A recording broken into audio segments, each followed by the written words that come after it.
Bonjour à tous et à toutes. Donc ici, je reviens avec une nouvelle vidéo. Aujourd'hui, je vais vous présenter les étapes de la méiose, qui est une division cellulaire chez les cellules sexuelles, les cellules germinales. Allons-y. Donc on va commencer par la première division, puisque la méiose a deux divisions, une division réductionnelle et une division équationnelle. Donc pour la première division réductionnelle, ici j'ai représenté trois étapes, plus une première étape préalable qui est l'interface. Donc là, vous avez la cellule est en train de faire l'interface, sauf qu'on ne pouvait pas voir en détail puisque là, les chromosomes forment une chromatine, mais vous pouvez voir quand même que les centrioles sont en train de se dupliquer. Le centrosome se duplique en deux centrioles.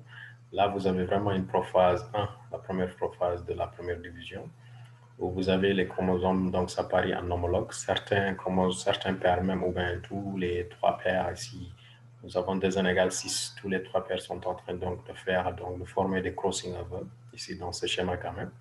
C'est juste un exemple, ça ne veut pas dire que chaque méiose, vous avez ces mécanismes-là, non. Alors, la métaphase 1 qui nous montre donc une disposition des chromosomes homologues sur le plan équatorial d'une façon symétrique, comme vous le voyez ici. Et vous avez une anaphase 1, vous avez une migration des chromosomes dupliqués. Maintenant, on passe à la deuxième division de méiose, qui est la division équationnelle.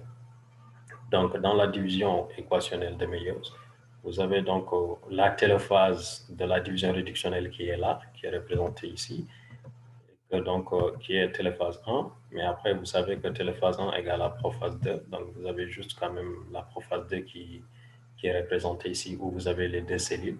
Donc, nous avions 2n égale à 6, trois paires de chromosomes. Donc, quand la cellule mère se divise ici en deux cellules filles identiques entre elles et différentes à la cellule mère, vous avez quand même ici n égale à 3, parce que et sont les trois autres, ils sont là.